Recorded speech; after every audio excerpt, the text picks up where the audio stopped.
society precedes individuals. One can conclude this based from one of Durkheim's literary works. People want to feel that sense of belongingness and they manifest it among their peers or by joining organizations. People forming such groups gather together in order to achieve the purpose of the organization they belong to. Today, there are already over 40 organizations in existence in the campus, catering to a specific group of people, comprising of different student leaders, actively participating for the progress and development of the student body. It is inevitable that a lot of documents and files should be kept private within the organization, accessible only to a limited number of people. In such cases, it is right that we tackle the issue of privacy.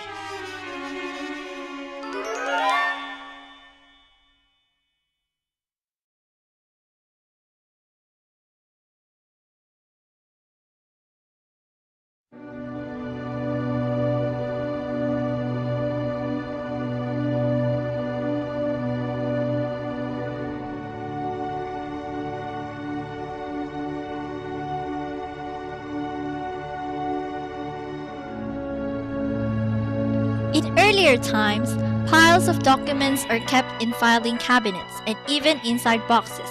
Such filing cabinets are surprisingly bigger and taller compared to humans. To gain access of these documents, one must first ask permission from a respective officer of the organization who has exclusive access to it. Such documents are kept in order to be used for future references.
Extreme ways are back again, extreme places I didn't know. I broke everything new again, everything that I'd owned. I threw it out the windows, came along. Extreme ways But are now, no, with the existence of the World Wide Web, various social networking tools have emerged, changing the way organizations share their files. These include the ever-famous Yahoo Groups, Yahoo Messenger, email, and media sharing sites such as Multiply, YouTube, Zshare, and many, many more. But will the existence of these various social media tools limit or promote the intended level of access to these documents? Given the fact that the access of information is considered to be easier, can unauthorized persons have access to these files?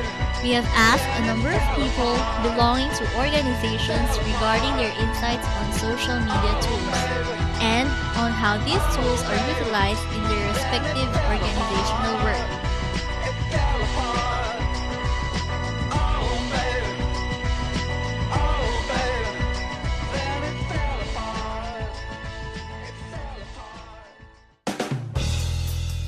Does the existence of social media change the way your organization works? In what ways and what are these social media? Well, of course, the social media of today comes mostly from the internet, and it has changed the way that our organization works. Social media has created a big impact to the organization. First and foremost is through the use of the Yahoo groups.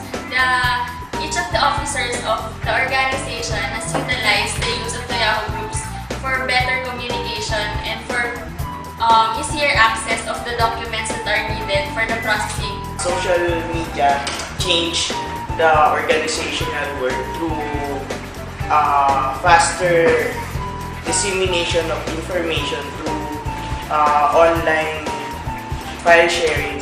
Being a member of Catch the Batch Assembly, CSA, Computer Science Assembly, and Santoron, social media was able to help us in terms of simple tasks like reminding us of important dates that we need to remember, that we need to attend to. It helps us in information dissemination. It helps us in communicating urgent concerns in which, for example, we can't meet at the same time, the same place. Social media was able to help us to bridge that certain problem wherein we can't meet at the same time, the same place. What are these social media? The ever popular Yahoo groups, then you also have the multiply.com. I guess those two are the most common for me.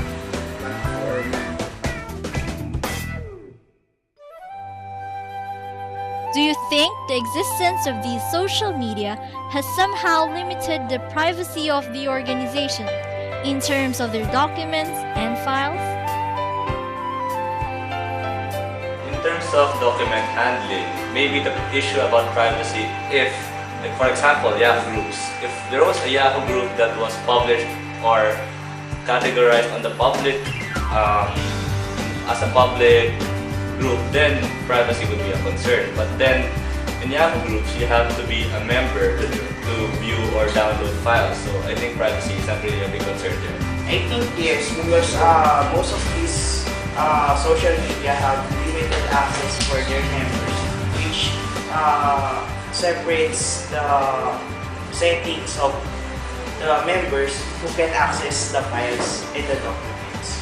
For me, I don't really think that the social media has invaded the privacy of the members, because only authorized users can access the documents and can read the messages that are present in the Yahoo groups.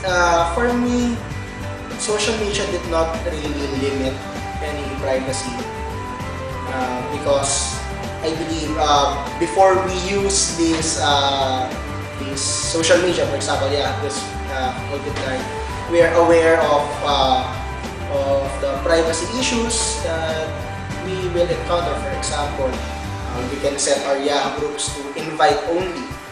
Okay, so only persons who we will be inviting will be able to access the Yahoo groups. Probably the limited privacy here will be in terms of the users who will be using the social media per se. For example, I used another person's account, then I can access that account of that user at the same time all the social media, or for example the Yahoo groups that he or she has joined. So probably that would be the thing that will break the privacy of the organization.